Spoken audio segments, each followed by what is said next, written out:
Radio needs 89.6 FM. सुने बातें काम की। हेलो दोस्तों, स्वागत है आपका रेडियो नीड्स 89.6 एफएम में सुने बातें काम की। मैं हूं आपकी दोस्त और होस्ट आरजे प्रेरणा। दोस्तों, आज हम एक ऐसे महत्वपूर्ण विषय पर चर्चा की शुरुआत करने जा रहे हैं जो बच्चों के अधिकार, संरक्षण और उनके भविष्य से जुड़ा हुआ है। यह विषय है अनाथ बच्चों के अधिकार और योजनाएं। किसी भी विषय को समझने के लिए सबसे पहले उसकी मूल अवधारणा को समझना आवश्यक होता है। इसलिए आज के इस प्रथम भाग में हम जानेंगे कि अनाथ बच्चे किसे कहा जाता है और उनकी पहचान कैसे होती है, और ऐसे बच्चों की स्थिति को समझना क्यों आवश्यक माना जाता है। दोस्तों, बचपन जीवन का वह चरण होता है जिनमें बच्चों को परिवार, स्नेह, सुरक्षा और मार्गदर्शन की सबसे अधिक आवश्यकता होती है। सामान्य परिस्थितियों में माता-पिता बच्चों के पालन पोषण, शिक्षा, सुरक्षा और भावनात्मक विकास की जिम्मेदारी निभाते हैं। लेकिन कुछ बच्चों के जीवन में ऐसी परिस्थितियां उत्पन्न हो जाती हैं जब वे अपने माता-पिता का संरक्षण खो देते हैं। ऐसे बच्चों को सामान्य रूप से अनाथ बच्चों की श्रेणी में रखा जाता है। हालांकि अनाथ शब्द का उपयोग केवल एक भावनात्मक स्थिति को व्यक्त करने के लिए नहीं, बल्कि इसके पीछे कुछ निर्धारित सामाजिक और प्रशासनिक आधार भी होते हैं। सामान्य रूप से ऐसे बच्चे जिनके माता-पिता दोनों का निधन हो चुका हो और जिनके पालन पोषण की जिम्मेदारी लेने वाला कोई अभिभावक उपलब्ध न हो, उन्हें अनाथ माना जाता है। लेकिन वास्तविक जीवन की परिस्थितियां हमेशा इतनी सरल नहीं होती। कई बार ऐसे बच्चे भी होते हैं जिनके माता-पिता जीवित तो होते हैं, लेकिन वे किसी कारणवश उनकी देखभाल करने में सक्षम नहीं होते। कुछ बच्चे परित्यक्त हो जाते हैं, कुछ परिवार से बिछड़ जाते हैं और कुछ ऐसे होते हैं जिनकी पारिवारिक स्थिति स्पष्ट नहीं होती। इसलिए बच्चों की स्थिति का आकलन केवल एक शब्द के आधार पर नहीं, बल्कि उनकी वास्तविक परिस्थितियों को समझकर किया जाता है। दोस्तों, अनाथ बच्चों की पहचान केवल यह देखने से नहीं की जाती कि उनके माता-पिता जीवित हैं या नहीं। पहचान की प्रक्रिया में यह भी देखा जाता है कि बच्चे की देखभाल कौन कर रहा है, उसकी जिम्मेदारी किसके पास है और क्या उसे आवश्यक संरक्षण प्राप्त हो रहा है। यदि कोई बच्चा परिवार के सहयोग और संरक्षण से वंचित है, तो उसकी स्थिति का विशेष रूप से मूल्यांकन किया जाता है। इस प्रकार पहचान केवल व्यक्तिगत जानकारी का विषय नहीं, बल्कि संरक्षण और देखभाल से जुड़ा विषय भी बन जाती है। जब किसी बच्चे की पहचान की प्रक्रिया की बात होती है, तब विभिन्न स्तरों पर जानकारी एकत्रित की जाती है। बच्चे की पारिवारिक स्थिति, निवास संबंधी विवरण, अभिभावक की उपलब्धता और अन्य आवश्यक तथ्यों को देखा जाता है। इसका उद्देश्य यह सुनिश्चित करना होता है कि बच्चे की वास्तविक स्थिति को सही ढंग से समझा जा सके। यदि किसी बच्चे के बारे में अधूरी या गलत जानकारी हो, तो उसकी आवश्यकताओं का सही आकलन करना कठिन हो सकता है। इसलिए पहचान की प्रक्रिया में सटीकता और सावधानी को विशेष महत्व दिया जाता है। कई बार समाज में यह धारणा देखने को मिलती है कि केवल वे बच्चे अनाथ होते हैं जिनके माता-पिता का निधन हो चुका हो। लेकिन बाल संरक्षण से जुड़े क्षेत्र में बच्चों की परिस्थितियों को अधिक व्यापक दृष्टिकोण से देखा जाता है। ऐसे बच्चे जो परिवार से अलग हो गए हों, जिनकी देखभाल करने वाला कोई न हो या जो संरक्षण से वंचित हो, उनकी स्थिति का भी गंभीरता से मूल्यांकन किया जाता है। यही कारण है कि पहचान की प्रक्रिया केवल एक घटना पर आधारित नहीं होती, बल्कि बच्चे के संपूर्ण जीवन परिदृश्य को ध्यान में रखती है। पहचान की आवश्यकता इसलिए भी महत्वपूर्ण होती है क्योंकि किसी बच्चे की वास्तविक स्थिति को समझे बिना उसके लिए उचित व्यवस्था करना संभव नहीं होता। यदि किसी बच्चे को विशेष संरक्षण की आवश्यकता है, तो सबसे पहले उसकी स्थिति की पहचान होना आवश्यक है। इस प्रक्रिया के माध्यम से यह समझा जा सकता है कि बच्चे को किस प्रकार के सहयोग और देखभाल की आवश्यकता है। इसलिए पहचान केवल प्रशासनिक कार्य नहीं, बल्कि बच्चे की परिस्थितियों को समझने का माध्यम भी है। बच्चों की पहचान में स्थानीय समुदाय की भूमिका भी महत्वपूर्ण मानी जाती है। कई बार पड़ोसी, शिक्षक, सामाजिक कार्यकर्ता या समुदाय के अन्य लोग ऐसे बच्चों के बारे में जानकारी उपलब्ध कराते हैं जिनकी स्थिति विशेष ध्यान देने योग्य होती है। इससे यह स्पष्ट होता है कि बच्चों की पहचान केवल सरकारी प्रक्रिया तक सीमित नहीं रहती, बल्कि समाज की जागरूकता भी इसमें योगदान देती है। जब समाज बच्चों की परिस्थितियों के प्रति संवेदनशील होता है, तब जरूरतमंद बच्चों तक पहुंच बनाना अधिक आसान हो जाता है। पहचान की प्रक्रिया में दस्तावेजों और अभिलेखों की भी भूमिका होती है। जन्म संबंधी रिकॉर्ड, परिवार से जुड़ी जानकारी और अन्य आवश्यक अभिलेखों के माध्यम से बच्चे की स्थिति को समझा जा सकता है। हालांकि केवल दस्तावेजों के आधार पर निर्णय नहीं लिया जाता, लेकिन वे स्थिति को स्पष्ट करने में सहायक होते हैं। इसलिए अभिलेखीय जानकारी और वास्तविक परिस्थितियों दोनों को साथ में देखा जाता है। यह समझना भी आवश्यक है कि प्रत्येक अनाथ बच्चे की परिस्थिति एक जैसी नहीं होती। कुछ बच्चों को रिश्तेदारों का सहयोग मिल जाता है, कुछ किसी संस्था की देखरेख में रहते हैं, जबकि कुछ बच्चों को लंबे समय तक विशेष संरक्षण की आवश्यकता होती है। इसलिए पहचान की प्रक्रिया में व्यक्तिगत परिस्थितियों को समझना महत्वपूर्ण माना जाता है। एक ही श्रेणी में आने वाले दो बच्चों की आवश्यकताएं भी अलग अलग हो सकती हैं। दोस्तों, अनाथ बच्चों की पहचान केवल वर्तमान स्थिति को देखने तक सीमित नहीं रहती। इसके माध्यम से भविष्य की आवश्यकताओं का भी आकलन किया जा सकता है। यदि किसी बच्चे की स्थिति समय रहते समझ ली जाए, तो उसके लिए आवश्यक संरक्षण और सहयोग की व्यवस्था करना अधिक आसान हो जाता है। यही कारण है कि बाल संरक्षण से जुड़ी व्यवस्थाओं में पहचान को प्रारंभिक और महत्वपूर्ण चरण माना जाता है। जब किसी समाज में बच्चों की पहचान और उनकी परिस्थितियों को समझने की प्रक्रिया मजबूत होती है, तब बच्चों के हितों की रक्षा करना भी आसान हो जाता है। इससे यह सुनिश्चित किया जा सकता है कि कोई भी बच्चा केवल इसलिए उपेक्षित न रह जाए क्योंकि उसकी स्थिति समय पर सामने नहीं आ सकी। इसलिए पहचान को बाल संरक्षण की दिशा में पहला महत्वपूर्ण कदम माना जाता है। दोस्तों, अब तक की चर्चा में हमने जाना कि अनाथ बच्चे किसे कहा जाता है और उनकी पहचान कैसे की जाती है। हमने समझा कि पहचान केवल माता पिता की उपलब्धता या अनुपलब्धता तक सीमित नहीं होती, बल्कि बच्चे की देखभाल, संरक्षण, पारिवारिक स्थिति और वास्तविक परिस्थितियों को ध्यान में रखकर की जाती है। साथ ही हमने यह भी जाना कि सही पहचान किसी भी बच्चे की आवश्यकताओं को समझने और उसके लिए उचित व्यवस्था सुनिश्चित करने का आधार बनती है। दोस्तों, अब हम अगले कार्यक्रम में जानेंगे कि अनाथ बच्चों के कौन कौन से अधिकार होते हैं। हम समझेंगे कि बच्चों के अधिकारों की अवधारणा क्या है, किन मूल अधिकारों को प्रत्येक बच्चे के लिए महत्वपूर्ण माना जाता है और अनाथ बच्चों के संदर्भ में इन अधिकारों का महत्व क्यों बढ़ जाता है। फिलहाल कार्यक्रम में लेते हैं एक छोटा सा अंतराल। थोड़ी ही देर में फिर मिलेंगे। तब तक के लिए बने रहिए हमारे साथ और सुनते रहिए रेडियो नीड्स 89.6 FM। सुने बातें काम की। Radio needs 89.6 FM। सुने बातें काम की।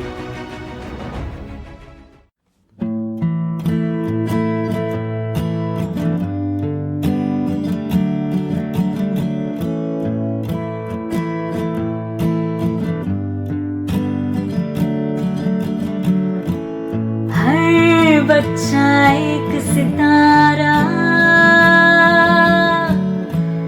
जिसके सपने हैं कई, दुनिया को बदलने का जज्बा उसके अंदर है रंग कई, दुनिया को बदलने का जज्बा उसके अंदर है रंग कई, तुमसे ही है कल की दुनिया, तुमसे ही है नए सपने, जहाँ तू चले रोशनी हो, सभी रंग हो तेरे।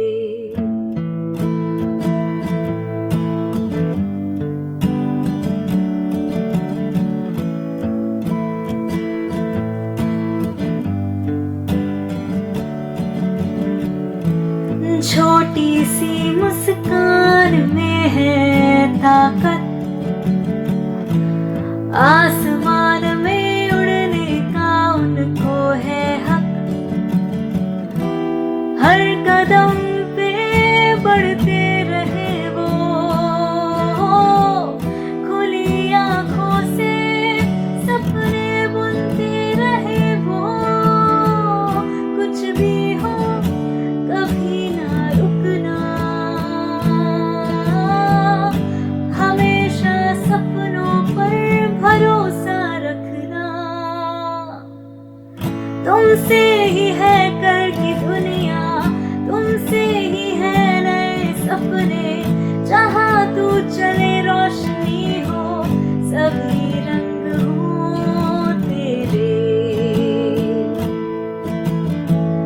तुमसे ही है कल की दुनिया, तुमसे ही है नए सपने, जहाँ तू चले रोशनी हो, सभी रंग हो तेरे। हेलो दोस्तों, स्वागत है आपका रेडियो नीड्स 89.6 एफएम में सुने बातें काम की। मैं हूं आपकी दोस्त और होस्ट आरजे प्रेरणा। दोस्तों, पिछले भाग में हमने जाना था कि अनाथ बच्चे किसे कहा जाता है और उनकी पहचान किस प्रकार की जाती है। हमने यह समझा कि किसी बच्चे की वास्तविक स्थिति को जानने के लिए पहचान की प्रक्रिया कितनी महत्वपूर्ण होती है। और अब हम जानेंगे कि अनाथ बच्चों के कौन कौन से अधिकार होते हैं। तो आइए अब इस महत्वपूर्ण विषय पर विस्तार से चर्चा करते हैं। दोस्तों, जब हम अधिकारों की बात करते हैं तो उसका अर्थ उन मूल सुविधाओं और अवसरों से होता है जो प्रत्येक व्यक्ति को प्राप्त होने चाहिए। बच्चों के संदर्भ में अधिकारों का महत्व विशेष रूप से इसलिए माना जाता है क्योंकि बचपन जीवन की वह अवस्था है जिसमें व्यक्तित्व का निर्माण होता है। अधिकार बच्चों को केवल सुविधाएं नहीं देते बल्कि उन्हें सम्मान, अवसर और विकास की दिशा में भी प्रदान करते हैं। इसलिए बाल अधिकारों को किसी भी सभ्य समाज की आधारभूत आवश्यकता माना जाता है। अधिकारों की अवधारणा इस विचार पर आधारित है कि हर बच्चा मूल्यवान है और उसके भीतर संभावनाएं मौजूद हैं।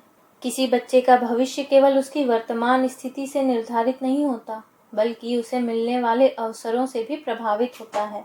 इसलिए बच्चों के अधिकारों को इस प्रकार देखा जाता है कि वे उनके सर्वांगीण विकास का आधार बन सके। सबसे पहले बात करते हैं जीवन के अधिकार की। यह अधिकार प्रत्येक बच्चे के अस्तित्व और उसके जीवन की गरिमा से जुड़ा हुआ है। जीवन का अधिकार केवल जीवित रहने तक सीमित नहीं है बल्कि ऐसे वातावरण से भी जुड़ा है जहां बच्चा सम्मानपूर्ण आगे बढ़ सके। यह अधिकार सभी अन्य अधिकारों का मूल आधार माना जाता है क्योंकि जीवन के बिना अन्य अधिकारों की कल्पना नहीं की जा सकती। इसके बाद शिक्षा का अधिकार आता है। शिक्षा ज्ञान प्राप्त करने का माध्यम होने के साथ साथ सोचने, समझने और निर्णय लेने की क्षमता भी विकसित करती है। शिक्षा बच्चों को अपने आसपास की दुनिया को समझने का अवसर देती है। इसके माध्यम से वे अपने व्यक्तित्व को विकसित कर सकते हैं और भविष्य के लिए आवश्यक कौशल प्राप्त कर सकते हैं। इसलिए शिक्षा को बच्चों के सबसे महत्वपूर्ण अधिकारों में से एक माना जाता है। एक अन्य महत्वपूर्ण अधिकार है स्वास्थ्य का अधिकार। स्वस्थ शरीर और स्वस्थ मन किसी भी बच्चे के विकास के लिए आवश्यक होते हैं। स्वास्थ्य का अधिकार इस बात से जुड़ा है कि बच्चों को आवश्यक स्वास्थ्य सेवाओं और देखभाल तक पहुंच प्राप्त हो। जब बच्चे स्वस्थ रहते हैं तो वे अपने विकास की दिशा में बेहतर ढंग से आगे बढ़ सकते हैं। दोस्तों, अब बात करते हैं समानता के अधिकार की। यह अधिकार सुनिश्चित करता है कि सभी बच्चों के साथ समान व्यवहार किया जाए। किसी भी बच्चे को उसके लिंग, भाषा, सामाजिक पृष्ठभूमि, आर्थिक स्थिति या किसी अन्य आधार पर कमतर नहीं आंका जाना चाहिए। समानता का अधिकार समाज में निष्पक्षता और न्याय की भावना को मजबूत बनाता है। अभिव्यक्ति का अधिकार भी बाल अधिकारों का एक महत्वपूर्ण भाग है। प्रत्येक बच्चे को अपनी बात कहने, अपने विचार व्यक्त करने और अपनी भावनाएं साझा करने का अवसर मिलना चाहिए। जब बच्चों की बात सुनी जाती है तो उनमें आत्मविश्वास विकसित होता है। यह अधिकार बच्चों को अपनी सोच को व्यक्त करने और संवाद की प्रक्रिया में शामिल होने का अवसर देता है। दोस्तों, इसके साथ ही सूचना प्राप्त करने का अधिकार भी महत्वपूर्ण माना जाता है। बच्चों को ऐसी जानकारी तक पहुंच प्राप्त होनी चाहिए जो उनके ज्ञान और समझ को बढ़ाने में सहायक हो। सही जानकारी बच्चों को बेहतर निर्णय लेने और अपने आसपास की परिस्थितियों को समझने में मदद करती है। ज्ञान और सूचना किसी भी समाज की प्रगति के महत्वपूर्ण साधन माने जाते हैं। एक अन्य महत्वपूर्ण अधिकार है भागीदारी का अधिकार। बच्चों से जुड़े विषयों और गतिविधियों में उनकी आयु और समझ के अनुसार उनकी राय को महत्व दिया जाना चाहिए। यह अधिकार बच्चों को जिम्मेदारी और सहभागिता की भावना विकसित करने में सहायता करता है। जब बच्चों को अपनी बात रखने और निर्णय प्रक्रिया में योगदान देने का अवसर मिलता है तो वे समाज के सक्रिय सदस्य के रूप में विकसित होते हैं। दोस्तों, अब हम विकास के अधिकार की चर्चा करते हैं। विकास केवल शारीरिक बुद्धि तक सीमित नहीं होता, इसमें मानसिक, बौद्धिक, भावनात्मक और सामाजिक विकास भी शामिल होता है। प्रत्येक बच्चे को ऐसा वातावरण मिलना चाहिए जहां उसकी रुचियां, क्षमताएं और प्रतिभाएं विकसित हो सके। विकास का अधिकार बच्चों के भविष्य निर्माण से सीधा जुड़ा हुआ है। इसके अतिरिक्त खेल और मनोरंजन का अधिकार भी बच्चों के लिए महत्वपूर्ण माना जाता है। बचपन केवल पढ़ाई या जिम्मेदारियों का समय नहीं होता, बल्कि सीखने, खेलने और रचनात्मक गतिविधियों में भाग लेने का भी समय होता है। खेल बच्चों में सहयोग, अनुशासन, आत्मविश्वास और रचनात्मक सोच का विकास करते हैं। इसलिए मनोरंजन और अवकाश को भी बाल अधिकारों का हिस्सा माना गया है। सांस्कृतिक और सामाजिक भागीदारी का अधिकार भी बच्चों के व्यक्तित्व विकास में महत्वपूर्ण भूमिका निभाता है। बच्चों को अपनी भाषा, संस्कृति और सामाजिक गतिविधियों से जुड़ने का अवसर मिलना चाहिए। इससे उनमें अपनी पहचान और समाज के प्रति जुड़ाव की भावना विकसित होती है। दोस्तों, एक और महत्वपूर्ण अधिकार है निजता का अधिकार। प्रत्येक व्यक्ति के व्यक्तिगत जानकारी, भावनाएं और निजी जीवन का सम्मान किया जाना चाहिए। बच्चों को भी यह अधिकार प्राप्त है कि उनकी व्यक्तिगत जानकारी का उपयोग जिम्मेदारी और सावधानी के साथ किया जाए। यह अधिकार उनके आत्मसम्मान और व्यक्तिगत गरिमा से जुड़ा हुआ है। अधिकारों का एक और महत्वपूर्ण पहलू यह भी है कि वे एक दूसरे से जुड़े होते हैं। शिक्षा ज्ञान देती है, जानकारी समझ विकसित करती है, अभिव्यक्ति आत्मविश्वास बढ़ाती है, समानता अवसर प्रदान करती है और विकास का अधिकार भविष्य को आकार देता है। इसलिए किसी एक अधिकार को अलग करके नहीं देखा जा सकता। सभी अधिकार मिलकर बच्चों के समग्र विकास की आधारशिला बनाते हैं। दोस्तों, अब तक की चर्चा में हमने जाना कि अनाथ बच्चों को भी जीवन, शिक्षा, स्वास्थ्य, समानता, अभिव्यक्ति, सूचना, भागीदारी, विकास, खेल एवं मनोरंजन, सांस्कृतिक भागीदारी और निजता जैसे सभी महत्वपूर्ण अधिकार प्राप्त हैं। हमने समझा कि अधिकार बच्चों के व्यक्तित्व निर्माण, आत्मविश्वास, ज्ञान और भविष्य के विकास में महत्वपूर्ण भूमिका निभाते हैं। ये अधिकार केवल सिद्धांत नहीं, बल्कि बच्चों के बेहतर वर्तमान और उज्जवल भविष्य का आधार है। दोस्तों, अब हम अगले भाग में जानेंगे कि अनाथ बच्चों की सुरक्षा और संरक्षण के लिए कौन कौन से कानून और व्यवस्थाएं बनाई गई है। हम समझेंगे कि बाल संरक्षण व्यवस्था क्या होती है, विभिन्न संस्थाएं किस प्रकार कार्य करती हैं और बच्चों की सुरक्षा सुनिश्चित करने के लिए कौन कौन से कानूनी प्रावधान बनाए गए हैं। फिलहाल कार्यक्रम में लेते हैं एक छोटा सा अंतराल। थोड़ी ही देर में फिर मिलेंगे। तब तक के लिए बने रहिए हमारे साथ और सुनते रहिए रेडियो नीड्स 89.6 FM। सुने बातें काम की। Radio needs 89.6 FM। सुने बातें काम की।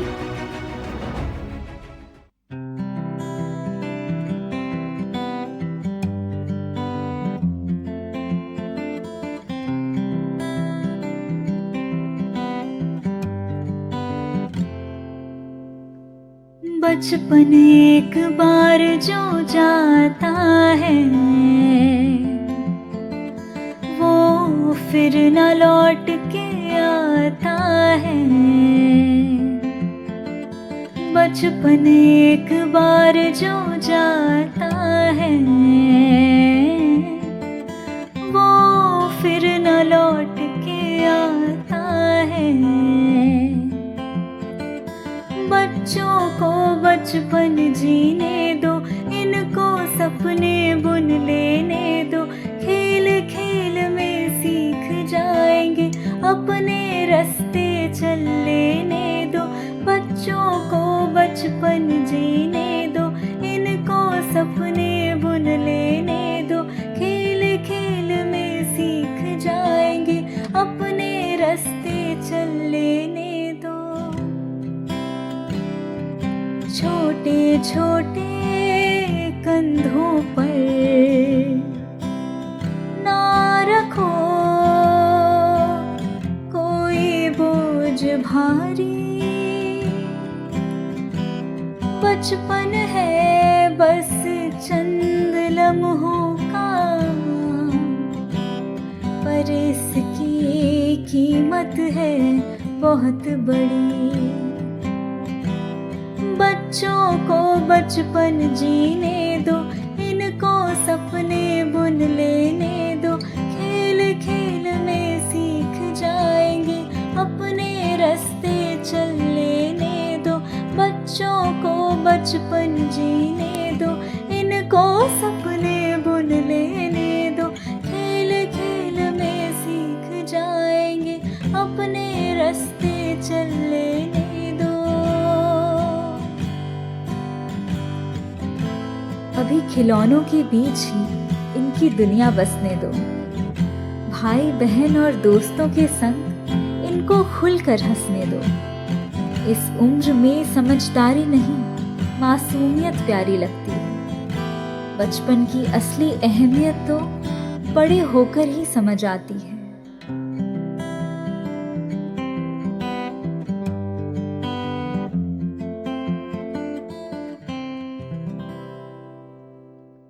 हेलो दोस्तों, स्वागत है आपका रेडियो नीड्स 89.6 एफएम में सुने बातें काम की।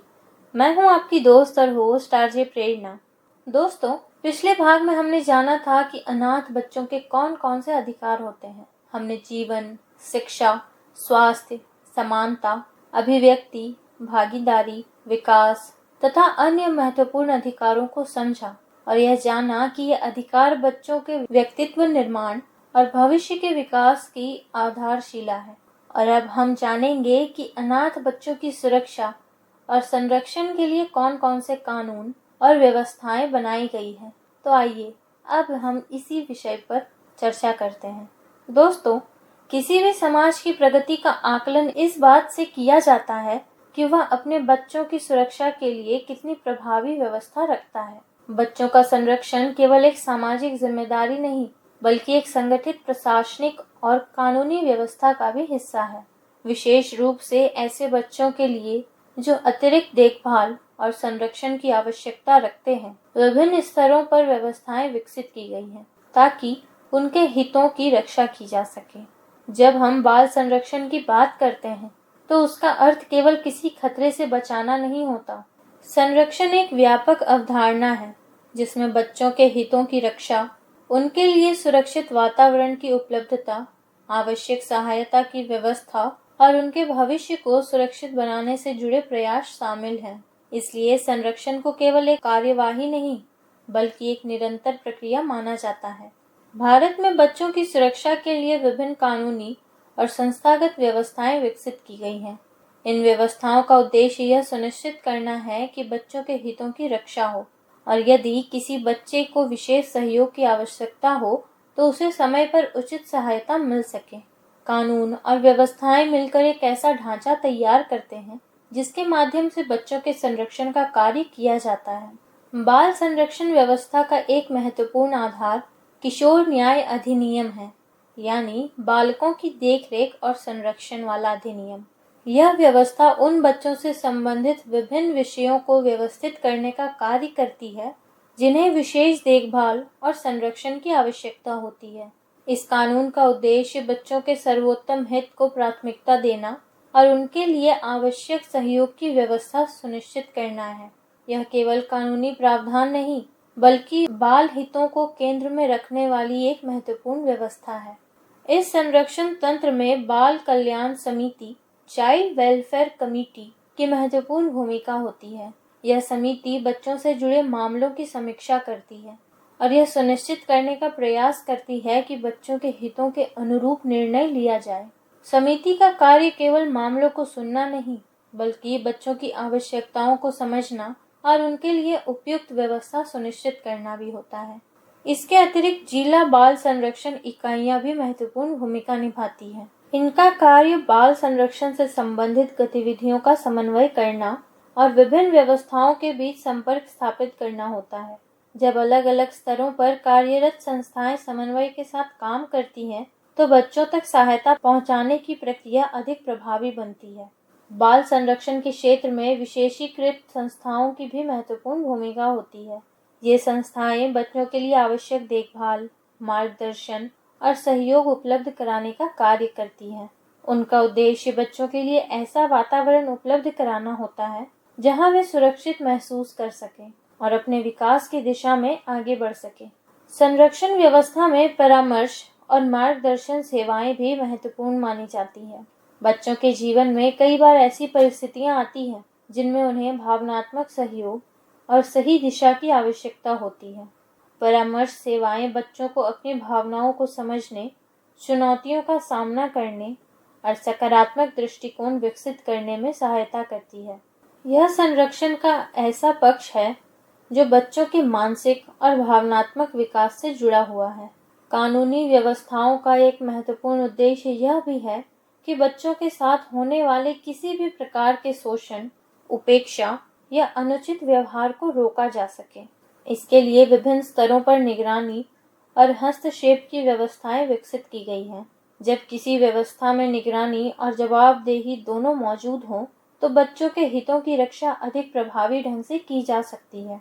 बाल संरक्षण प्रणाली में राष्ट्रीय और राज्य स्तर की संस्थाओं की भी महत्वपूर्ण भूमिका होती है। ये संस्थाएं नीतियों, दिशा निर्देशों और निगरानी से संबंधित कार्य करती हैं।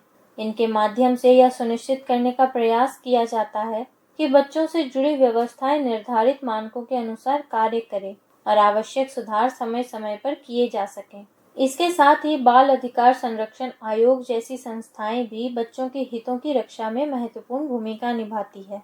इनका कार्य बच्चों के अधिकारों से संबंधित विषयों पर ध्यान देना और यह सुनिश्चित करना होता है कि बच्चों के साथ न्यायपूर्ण व्यवहार किया जाए। ऐसी संस्थाएं बाल हितों को मजबूत बनाने की दिशा में महत्वपूर्ण योगदान देती है। सुरक्षा और संरक्षण का एक महत्वपूर्ण पक्ष समन्वित कार्य प्रणाली भी है। केवल एक संस्था या विभाग बच्चों की सभी आवश्यकताओं को पूरा नहीं कर सकता। इसलिए विभिन्न विभागों, संस्थाओं और संगठनों के बीच सहयोग आवश्यक होता है। जब सभी संबंधित पक्ष एक साथ कार्य करते हैं, तो बच्चों तक आवश्यक सहायता अधिक प्रभावी ढंग से पहुंच सकती है। इस व्यवस्था में सामुदायिक भागीदारी भी महत्वपूर्ण मानी जाती है। जागरूक समुदाय बच्चों के हितों की रक्षा में महत्वपूर्ण योगदान दे सकता है। जब समाज बच्चों के अधिकारों और सुरक्षा के प्रति संवेदनशील होता है, तो संरक्षण की व्यवस्था और अधिक मजबूत बनती है। इसलिए बाल संरक्षण केवल सरकारी प्रयास नहीं, बल्कि सामूहिक जिम्मेदारी है। एक अन्य महत्वपूर्ण पहलू है नियमित समीक्षा और निगरानी। किसी भी व्यवस्था को प्रभावी बनाए रखने के लिए उसकी समय समय पर समीक्षा आवश्यक होती है। समीक्षा के माध्यम से यह समझा जा सकता है कि कौन से प्रयास सफल हो रहे हैं और किन क्षेत्रों में सुधार की आवश्यकता है। इस प्रकार निगरानी और मूल्यांकन संरक्षण प्रणाली को मजबूत बनाने में सहायता करते हैं। अगर व्यापक रूप से देखा जाए तो बच्चों की सुरक्षा और संरक्षण के लिए बनाई गई व्यवस्थाएं केवल समस्याओं का समाधान करने के लिए नहीं होती, बल्कि एक ऐसा वातावरण तैयार करने के लिए भी होती है जहां बच्चे अपने जीवन को सकारात्मक दिशा में आगे बढ़ा सकें। इन व्यवस्थाओं का उद्देश्य बच्चों के हितों को केंद्र में रखना और उनके विकास के लिए अनुकूल परिस्थितियां सुनिश्चित करना होता है। दोस्तों, अब तक की चर्चा में हमने जाना कि अनाथ बच्चों की सुरक्षा और संरक्षण के लिए विभिन्न कानूनी और संस्थागत व्यवस्थाएं कार्य करती हैं। हमने किशोर न्याय अधिनियम, बाल कल्याण समिति, जिला बाल संरक्षण इकाइयों, विशेष संस्थाओं, परामर्श सेवाओं, बाल अधिकार संरक्षण आयोग तथा समन्वित कार्यप्रणाली जैसे महत्वपूर्ण पहलुओं को समझा।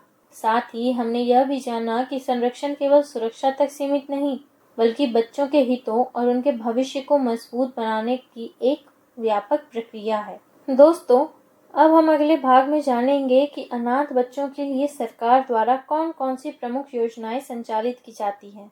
हम समझेंगे कि विभिन्न योजनाओं का उद्देश्य क्या है, वे किस प्रकार कार्य करती हैं और बच्चों के कल्याण के लिए उनकी क्या भूमिका है।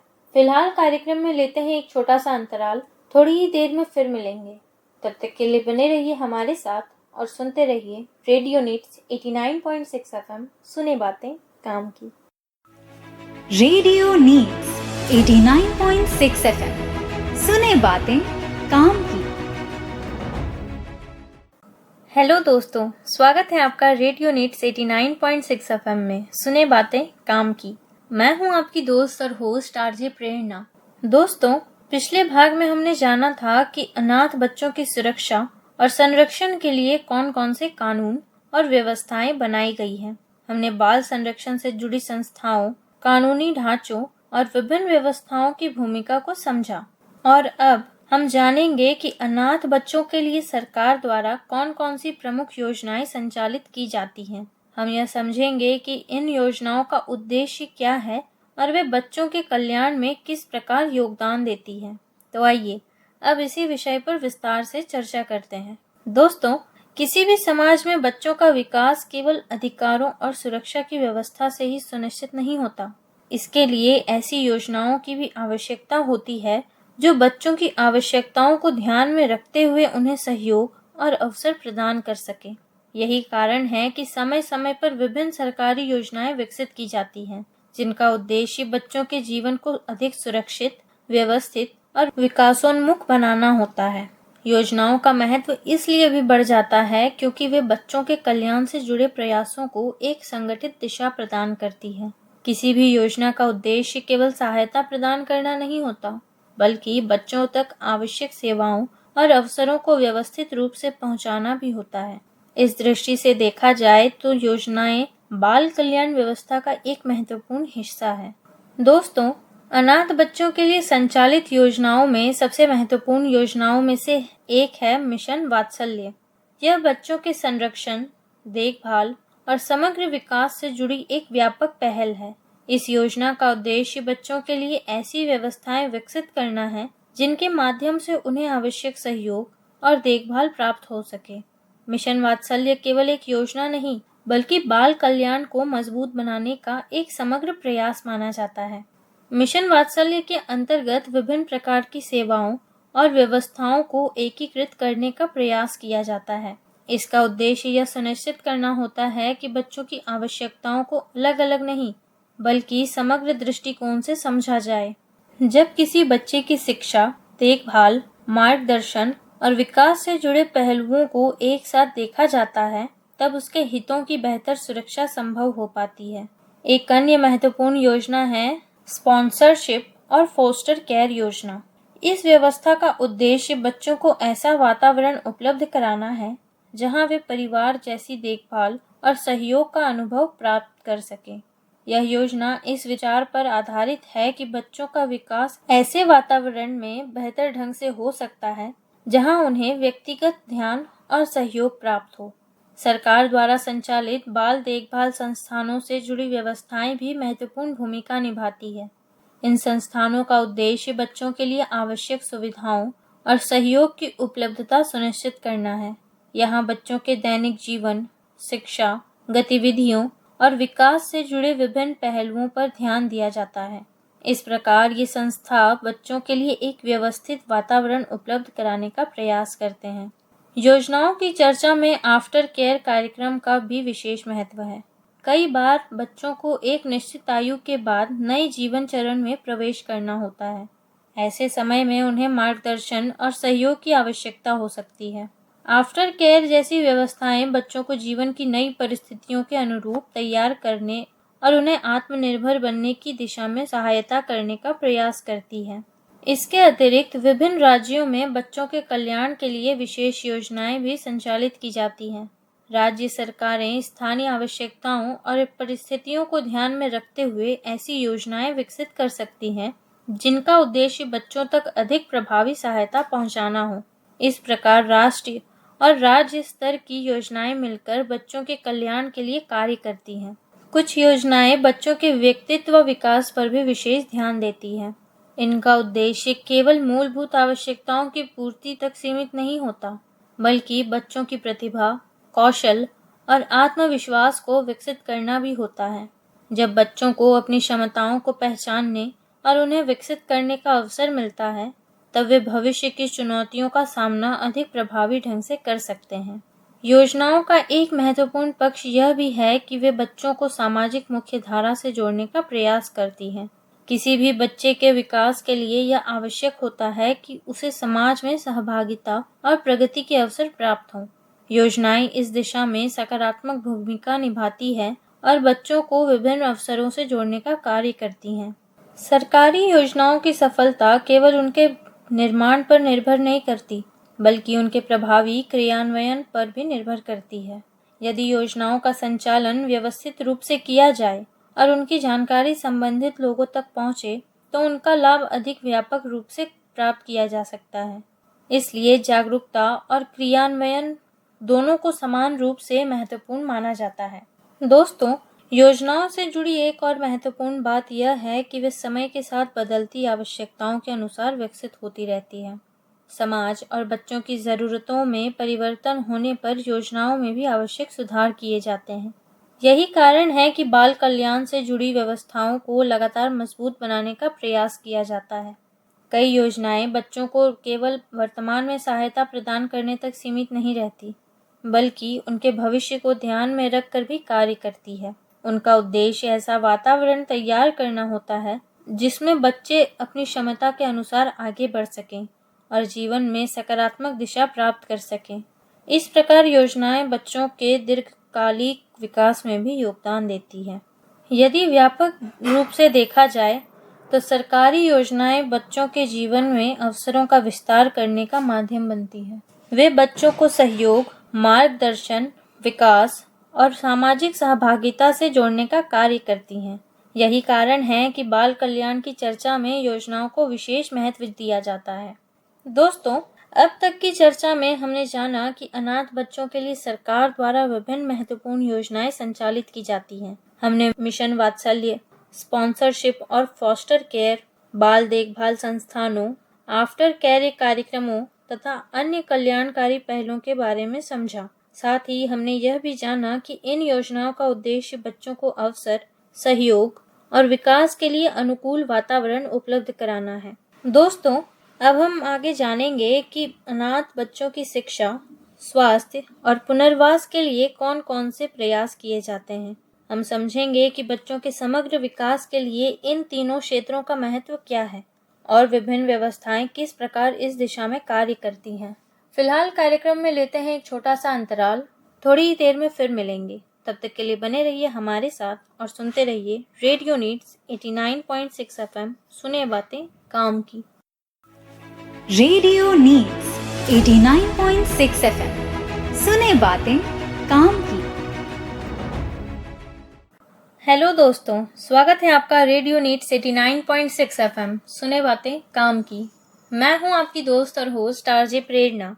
दोस्तों, पिछले भाग में हमने जाना था कि अनाथ बच्चों के लिए सरकार द्वारा कौन कौन सी प्रमुख योजनाएं संचालित की जाती हैं। हमने मिशन वात्सल्य, फॉस्टर केयर, स्पॉन्सरशिप, बाल देखभाल संस्थानों तथा अन्य कल्याणकारी पहलों के बारे में समझा। हमने यह भी जाना कि योजनाओं का उद्देश्य बच्चों तक सहयोग और अवसर पहुंचाना है। और अब हम जानेंगे कि अनाथ बच्चों की शिक्षा, स्वास्थ्य और पुनर्वास के लिए क्या प्रयास किए जाते हैं। तो आइए अब इसी महत्वपूर्ण विषय पर विस्तार से चर्चा करते हैं। दोस्तों, किसी भी बच्चे के जीवन में शिक्षा, स्वास्थ्य और पुनर्वास तीनों ऐसे आधार स्तंभ माने जाते हैं जो उसके वर्तमान और भविष्य दोनों को प्रभावित करते हैं। यदि शिक्षा बच्चों को ज्ञान और दिशा देती है, तो स्वास्थ्य उसे जीवन की चुनौतियों का सामना करने की क्षमता प्रदान करता है। वहीं पुनर्वास वह प्रक्रिया है जो बच्चे को आत्मविश्वास के साथ समाज में आगे बढ़ने और अपनी पहचान स्थापित करने में सहायता करती है। इसलिए इन तीनों क्षेत्रों को बच्चों के समग्र विकास के लिए अत्यंत महत्वपूर्ण माना जाता है। सबसे पहले शिक्षा की बात करें तो शिक्षा केवल विद्यालय जाने या पाठ्य पुस्तक पढ़ने तक सीमित नहीं होती। शिक्षा व्यक्ति की सोच, समझ, निर्णय क्षमता और व्यक्तित्व का निर्माण करती है। किसी भी बच्चे के लिए सीखने का अवसर उसके भविष्य की संभावनाओं को विस्तृत करता है। इसलिए बच्चों तक शिक्षा की पहुंच सुनिश्चित करने के लिए विभिन्न स्तरों पर प्रयास किए जाते हैं। शिक्षा से जुड़े प्रयासों में बच्चों को सीखने के लिए अनुकूल वातावरण उपलब्ध कराना महत्वपूर्ण माना जाता है। ऐसा वातावरण जहां बच्चा बिना किसी भय या दबाव के सीख सके, अपनी रुचियों को पहचान सके और अपनी क्षमताओं का विकास कर सके। सीखने की प्रक्रिया तभी प्रभावी होती है जब उसमें जिज्ञासा, सहभागिता और निरंतरता बनी रहे। इसलिए शैक्षणिक प्रयासों का उद्देश्य केवल जानकारी देना नहीं, बल्कि सीखने की प्रक्रिया को मजबूत बनाना भी होता है। शिक्षा के क्षेत्र में मार्गदर्शन की भूमिका भी महत्वपूर्ण होती है। कई बार बच्चों को अपनी रुचियों, क्षमताओं और भविष्य की दिशा को समझने के लिए उचित मार्गदर्शन की आवश्यकता होती है। मार्गदर्शन बच्चों को अपने लक्ष्य निर्धारित करने और उन्हें प्राप्त करने के लिए आवश्यक दिशा प्रदान करता है। इस प्रकार शिक्षा केवल ज्ञान प्राप्ति का माध्यम नहीं, बल्कि जीवन को समझने और आगे बढ़ने की प्रक्रिया भी बन जाती है। अब यदि स्वास्थ्य की बात करें तो स्वास्थ्य का अर्थ केवल बीमारी का अभाव नहीं होता। इसमें शारीरिक, मानसिक और भावनात्मक संतुलन भी शामिल होता है। एक स्वस्थ बच्चा अपने जीवन के विभिन्न क्षेत्रों में अधिक सक्रिय और आत्मविश्वास पूर्ण तरीके से भाग ले सकता है। इसलिए बच्चों के विकास में स्वास्थ्य को विशेष महत्व दिया जाता है। शारीरिक स्वास्थ्य के लिए संतुलित जीवन शैली, उचित देखभाल और नियमित स्वास्थ्य संबंधी सुविधाओं तक पहुंच आवश्यक मानी जाती है। जब बच्चे स्वस्थ रहते हैं तो उनके सीखने की क्षमता, ध्यान केंद्रित करने की क्षमता और दैनिक गतिविधियों में भागीदारी भी बेहतर होती है। इसलिए स्वास्थ्य को शिक्षा और विकास दोनों से जुड़ा हुआ माना जाता है। मानसिक स्वास्थ्य भी उतना ही महत्वपूर्ण है जितना शारीरिक स्वास्थ्य। बचपन में प्राप्त अनुभव बच्चों की सोच और भावनात्मक विकास को प्रभावित करते हैं।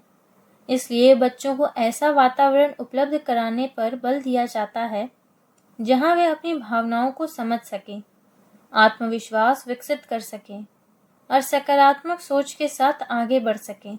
मानसिक स्वास्थ्य से जुड़ी सहायता बच्चों के व्यक्तित्व विकास में महत्वपूर्ण भूमिका निभाती है। भावनात्मक सहयोग भी स्वास्थ्य का एक आवश्यक हिस्सा है। प्रत्येक बच्चे को यह अनुभव होना चाहिए कि उसकी बात सुनी जा रही है और उसके विचारों को महत्व दिया जा रहा है। जब बच्चों को सहयोग और प्रोत्साहन मिलता है तो वे अपने भीतर विश्वास और स्थिरता विकसित करते हैं। यही कारण है कि स्वास्थ्य को केवल चिकित्सीय दृष्टिकोण से नहीं, बल्कि समग्र विकास के दृष्टिकोण से देखा जाता है। दोस्तों, अब बात करते हैं पुनर्वास की। पुनर्वास का अर्थ केवल किसी बच्चे को नई व्यवस्था से जोड़ना नहीं होता, बल्कि उसे जीवन में आगे बढ़ने के लिए आवश्यक अवसर और सहयोग प्रदान करना भी होता है। पुनर्वास एक ऐसी प्रक्रिया है जो बच्चों को आत्मनिर्भरता, आत्मविश्वास और सामाजिक सहभागिता की दिशा में आगे बढ़ाने का प्रयास करती है। पुनर्वास का एक महत्वपूर्ण उद्देश्य बच्चों में आत्मविश्वास का विकास करना है। जब बच्चों को अपनी क्षमताओं पर विश्वास होता है, तब वे जीवन की चुनौतियों का सामना अधिक प्रभावी ढंग से कर सकते हैं। आत्मविश्वास किसी भी व्यक्ति की प्रगति के लिए एक महत्वपूर्ण आधार माना जाता है। इसलिए पुनर्वास की प्रक्रिया में बच्चों के आत्मबल को मजबूत करने पर विशेष ध्यान दिया जाता है। इसके साथ ही पुनर्वास बच्चों को विभिन्न जीवन कौशलों से भी जोड़ता है। जीवन कौशल ऐसे गुण होते हैं जो व्यक्ति को निर्णय लेने, समस्याओं को समझने, संवाद स्थापित करने और जिम्मेदारी निभाने में सहायता करते हैं। इन कौशलों का विकास बच्चों को भविष्य के लिए तैयार करने में महत्वपूर्ण भूमिका निभाता है। पुनर्वास एक अन्य महत्वपूर्ण पक्ष सामाजिक समावेशन है। इसका अर्थ है कि बच्चों को समाज के विभिन्न अवसरों और गतिविधियों से जोड़ने का प्रयास किया जाए। जब बच्चे समाज में सक्रिय रूप से भाग लेते हैं, तो उनमें आत्मविश्वास, जिम्मेदारी और जुड़ाव की भावना विकसित होती है। यह उनके सामाजिक विकास के लिए महत्वपूर्ण माना जाता है। रचनात्मक गतिविधियां भी बच्चों के विकास में योगदान देती हैं। कला, संगीत, खेल, साहित्य और अन्य रचनात्मक माध्यम बच्चों को अपनी प्रतिभा व्यक्त करने का अवसर देते हैं। इन गतिविधियों के माध्यम से बच्चे अपनी रुचियों को पहचानते हैं और अपने व्यक्तित्व को बेहतर ढंग से विकसित कर पाते हैं। इसलिए विकास से जुड़े प्रयासों में रचनात्मक गतिविधियों को भी महत्वपूर्ण स्थान दिया जाता है। शिक्षा, स्वास्थ्य और पुनर्वास की सबसे बड़ी विशेषता यह है कि ये तीनों एक दूसरे से जुड़े हुए हैं। यदि किसी बच्चे को अच्छी शिक्षा मिले लेकिन उसका स्वास्थ्य कमजोर हो तो उसका विकास प्रभावित हो सकता है। यदि स्वास्थ्य अच्छा हो लेकिन आत्मविश्वास और सामाजिक सहभागिता की कमी हो तो वे भी विकास अधूरा रह सकता है। इसलिए इन तीनों क्षेत्रों को एक साथ देखने और मजबूत बनाने पर बल दिया जाता है। दीर्घकालिक दृष्टि से देखा जाए तो शिक्षा बच्चों को ज्ञान प्रदान करती है, स्वास्थ्य उन्हें सक्षम बनाता है और पुनर्वास उसे आत्मनिर्भर जीवन की दिशा में आगे बढ़ाता है। जब ये तीनों तत्व संतुलित रूप से कार्य करते हैं तब बच्चे के व्यक्तित्व का समग्र विकास संभव हो पाता है।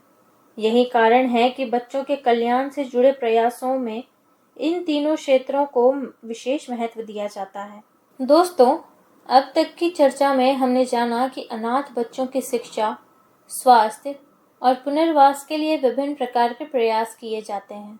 हमने समझा कि शिक्षा ज्ञान और दिशा प्रदान करती है, स्वास्थ्य शारीरिक और मानसिक संतुलन सुनिश्चित करता है तथा पुनर्वास बच्चों को आत्मविश्वास, आत्मनिर्भरता और सामाजिक सहभागिता की ओर अग्रसर करता है। साथ ही हमने यह भी जाना कि इन तीनों क्षेत्रों का संयुक्त प्रभाव बच्चों के समग्र विकास की आधारशिला बनाता है। दोस्तों, अब हम अगले भाग में जानेंगे कि अनाथ बच्चों के बेहतर भविष्य के निर्माण में समाज की क्या भूमिका है। हम समझेंगे कि समुदाय, नागरिकों और सामाजिक संस्थाओं का सहयोग किस प्रकार बच्चों के जीवन में सकारात्मक परिवर्तन ला सकता है। साथ ही हम पूरे विषय का सार भी जानेंगे कि हमने क्या समझा और क्या सीखा। फिलहाल कार्यक्रम में लेते हैं एक छोटा सा अंतराल। थोड़ी ही देर में फिर मिलेंगे। तब तक के लिए बने रहिए हमारे साथ और सुनते रहिए रेडियो नीड्स 89.6 FM। सुने बातें काम की। Radio needs 89.6 FM। सुने बातें काम की। हेलो दोस्तों, स्वागत है आपका रेडियो नीड्स 89.6 FM में सुने बातें काम की। मैं हूं आपकी दोस्त और होस्ट आरजे प्रेरणा। दोस्तों, पिछले भाग में हमने जाना था कि अनाथ बच्चों की शिक्षा, स्वास्थ्य और पुनर्वास के लिए क्या क्या प्रयास किए जाते हैं। हमने समझा कि ज्ञान, शारीरिक एवं मानसिक संतुलन तथा आत्मनिर्भरता किसी भी बच्चे के विकास के महत्वपूर्ण आधार हैं। और अब हम जानेंगे कि अनाथ बच्चों के बेहतर भविष्य के निर्माण में समाज की क्या भूमिका है। साथ ही इस पूरे विषय का सार भी समझेंगे कि हमने क्या जाना और क्या सीखा। तो आइए अब इस श्रृंखला के महत्वपूर्ण भाग की शुरुआत करते हैं। दोस्तों, किसी भी बच्चे का भविष्य केवल सरकारी व्यवस्थाओं, कानूनों या योजनाओं से नहीं बनता। एक बच्चे के व्यक्तित्व, आत्मविश्वास और जीवन दृष्टि के निर्माण में समाज की भी महत्वपूर्ण भूमिका होती है। समाज केवल लोगों का समूह नहीं है, बल्कि वह वातावरण है जिसमें बच्चे सीखते हैं, संबंध बनाते हैं और अपने जीवन की दिशा तय करते हैं। इसलिए अनाथ बच्चों के बेहतर भविष्य की चर्चा समाज की भूमिका के बिना अधूरी मानी जाती है।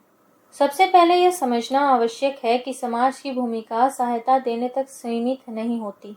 वास्तविक भूमिका एक ऐसा वातावरण तैयार करने की होती है जहां प्रत्येक बच्चा स्वयं को स्वीकार किया हुआ महसूस करे। जब किसी बच्चे को यह महसूस होता है कि वह समाज का समान और सम्मानित सदस्य है, तब उसके भीतर आत्मविश्वास और सकारात्मक सोच विकसित होती है। इसलिए सामाजिक स्वीकार्यता बच्चों के विकास का एक महत्वपूर्ण आधार मानी जाती है। समाज की एक महत्वपूर्ण जिम्मेदारी संवेदनशीलता विकसित करना है। संवेदनशीलता का अर्थ केवल सहानुभूति प्रकट करना नहीं, बल्कि बच्चों की भावनाओं, आवश्यकताओं और परिस्थितियों को समझने का प्रयास करना है। जब लोग संवेदनशील होते हैं, तब वे बच्चों के प्रति अधिक जिम्मेदार और सहयोगी व्यवहार करते हैं। इससे बच्चों के लिए सकारात्मक वातावरण का निर्माण होता है। इसके साथ ही समाज को भेदभाव रहित दृष्टिकोण अपनाना चाहिए। किसी भी बच्चे का मूल्यांकन उसकी परिस्थितियों के आधार पर नहीं किया जाना चाहिए।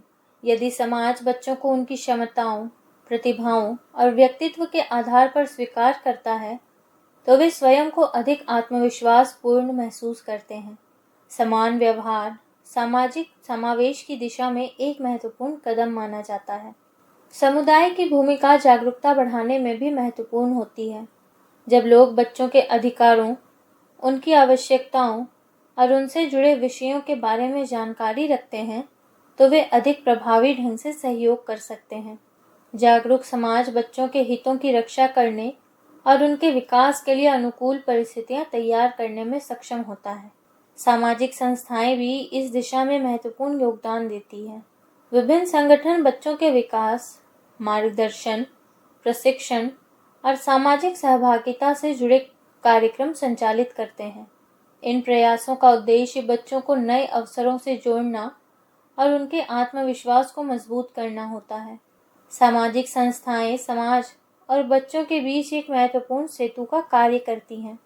समाज की भूमिका केवल वर्तमान तक सीमित नहीं होती, बल्कि भविष्य निर्माण से भी जुड़ी होती है। जब बच्चे अपने आसपास सकारात्मक उदाहरण देखते हैं, तो वे भी अपने जीवन में सकारात्मक दिशा अपनाने के लिए प्रेरित होते हैं। इसलिए समाज का प्रत्येक जिम्मेदार सदस्य बच्चों के लिए प्रेरणा का स्रोत बन सकता है। एक महत्वपूर्ण भूमिका मार्गदर्शन और प्रेरणा भी होती है। जीवन में कई बार बच्चों को ऐसे लोगों की आवश्यकता होती है जो उन्हें सही दिशा दिखा सकें। शिक्षक, सामाजिक कार्यकर्ता, समुदाय के वरिष्ठ सदस्य और अन्य जिम्मेदार नागरिक अपने अनुभवों और ज्ञान के माध्यम से बच्चों को प्रेरित कर सकते हैं। यह मार्गदर्शन बच्चों को अपने लक्ष्य निर्धारित करने और उन्हें प्राप्त करने के लिए प्रेरित करता है। इसके अतिरिक्त समाज बच्चों को विभिन्न गतिविधियों में भाग लेने के अवसर भी प्रदान कर सकता है।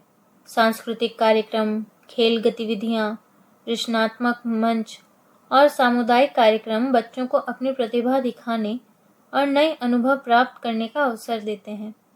ऐसे अवसर बच्चों के सामाजिक और व्यक्तिगत विकास में महत्वपूर्ण भूमिका निभाते हैं। समाज की एक और जिम्मेदारी सकारात्मक संवाद का वातावरण बनाना है।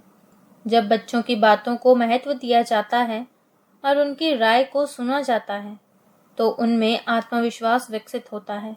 संवाद केवल विचारों के आदान प्रदान का माध्यम नहीं, बल्कि विश्वास निर्माण की प्रक्रिया भी है। इसलिए बच्चों के साथ सम्मानजनक संवाद को प्रोत्साहित करना आवश्यक माना जाता है। सामाजिक सहयोग का एक महत्वपूर्ण पहलू जिम्मेदारी की साझेदारी है। बच्चों के कल्याण को केवल किसी एक संस्था या विभाग का कार्य नहीं माना जा सकता। जब नागरिक, समुदाय, संस्थाएं और प्रशासन मिलकर कार्य करते हैं, तब बच्चों के लिए अधिक प्रभावी परिणाम प्राप्त किए जा सकते हैं। सामूहिक प्रयास हमेशा अधिक व्यापक और स्थायी प्रभाव उत्पन्न करते हैं। समाज को बच्चों की प्रतिभाओं को पहचानने और उन्हें प्रोत्साहित करने की दिशा में भी कार्य करना चाहिए। प्रत्येक बच्चे के भीतर कुछ विशेष गुण और क्षमताएं होती हैं। जब समाज इन क्षमताओं को पहचानता है और उन्हें विकसित होने का अवसर देता है, तब बच्चे अपने जीवन में नई ऊंचाइयों तक पहुंच सकते हैं। प्रतिभा को अवसर मिलना किसी भी बच्चे के विकास के लिए अत्यंत महत्वपूर्ण माना जाता है। दीर्घकालिक दृष्टिकोण से देखा जाए तो समाज का सबसे बड़ा योगदान यह है कि वह बच्चों के लिए आशा और संभावनाओं का वातावरण तैयार करता है। जब बच्चे अपने आसपास सहयोग, सम्मान और प्रोत्साहन का वातावरण देखते हैं, तो वे भविष्य के प्रति अधिक सकारात्मक दृष्टिकोण विकसित करते हैं। यही सकारात्मकता उन्हें जीवन में आगे बढ़ने की प्रेरणा देती है। दोस्तों, इस पूरे विषय में हमने क्रमबद्ध रूप से अनाथ बच्चों के अधिकारों और उनसे जुड़ी व्यवस्थाओं को समझा। सबसे पहले हमने जाना कि अनाथ बच्चे किसे कहा जाता है और उनकी पहचान कैसे की जाती है। हमने समझा कि पहचान की प्रक्रिया बच्चों की वास्तविक परिस्थितियों को समझने का आधार होती है। फिर हमने जाना कि अनाथ बच्चों के अधिकारों को हमने जीवन, शिक्षा, स्वास्थ्य, समानता, अभिव्यक्ति, भागीदारी और विकास जैसे महत्वपूर्ण अधिकारों के महत्व को समझा। तीसरे भाग में हमने सुरक्षा और संरक्षण से जुड़े कानूनों और व्यवस्थाओं के बारे में जाना। हमने देखा कि विभिन्न संस्थाएं और कानूनी ढांचे बच्चों के हितों की रक्षा के लिए कार्य करते हैं। फिर हमने सरकार द्वारा संचालित प्रमुख योजनाओं को समझा। हमने जाना कि विभिन्न योजनाएं बच्चों तक अवसर और सहयोग पहुंचाने का कार्य करती हैं। इसके बाद शिक्षा स्वास्थ्य और पुनर्वास के लिए किए जाने वाले प्रयासों पर हमने चर्चा की। हमने समझा कि ये तीनों क्षेत्र बच्चों के समग्र विकास के लिए अत्यंत आवश्यक हैं और अंतिम भाग में हमने समाज की भूमिका को समझा। हमने जाना कि एक जागरूक, संवेदनशील और सहयोगी समाज बच्चों के बेहतर भविष्य के निर्माण में योगदान दे सकता है। इस पूरे विषय से हमें यह सीखने को मिला कि किसी भी बच्चे का विकास केवल व्यक्तिगत प्रयासों का परिणाम नहीं होता। अधिकार, अवसर, सहयोग, जागरूकता, योजनाएं, सकारात्मक वातावरण और सामूहिक जिम्मेदारी, ये सभी मिलकर बच्चों के लिए बेहतर भविष्य का निर्माण करते हैं। जब समाज बच्चों को सम्मान, अवसर और प्रोत्साहन देता है, तब वे आत्मविश्वास के साथ आगे बढ़ते हैं और अपने जीवन की नई संभावनाओं को साकार कर सकते हैं। मैं हूं आपकी दोस्त और होस्ट आरजे प्रेरणा, आपसे लेती हूं इजाजत। मिलते हैं फिर एक नए विषय, नए संदेश और नई जानकारी के साथ। तब तक के लिए खुश रहिए, जागरूक रहिए और सुनते रहिए रेडियो नीड्स 89.6 FM, सुने बातें काम की। धन्यवाद। रेडियो नीड्स 89.6 FM, सुने बातें काम की। सुने बातें काम की, हर आवाज में उम्मीद, मिलकर होगी सबकी जीत, सबके साथ है रेडियो नीड्स। सुने बातें काम की, हर आवाज में उम्मीद, मिलकर होगी सबकी जीत, सबके साथ है रेडियो नीड्स। हर महिला की ताकत, हर बच्चे का है हक, मिलकर करे आओ नए सपनों को सच। माँ का प्यार है, बेटी की मुस्कान भी, सुनो उनकी कहानी, उनकी ही जुबानी। रेडियो नीड्स 89.6, सुनो बातें काम की। रेडियो नीड्स है सबके साथ, मिलेगी मदद हर एक बार। रेडियो नीड्स 89.6, सुनो बातें काम की। रेडियो नीड्स है सबके साथ, मिलेगी मदद हर एक बार।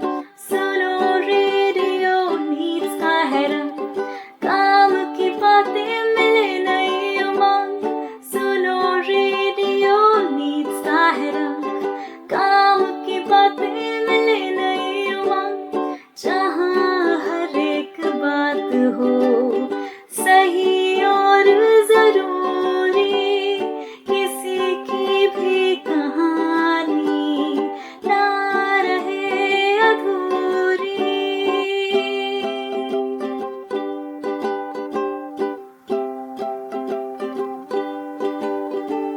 रेडियो नीड्स 89.6, सुनो बातें काम की। रेडियो नीड्स है सबके साथ, मिलेगी मदद हर एक बार। रेडियो नीड्स 89.6, सुनो बातें काम की। रेडियो नीड्स है सबके साथ, मिलेगी मदद हर एक बार, मिलेगी मदद हर एक बार, मिलेगी मदद हर एक बार।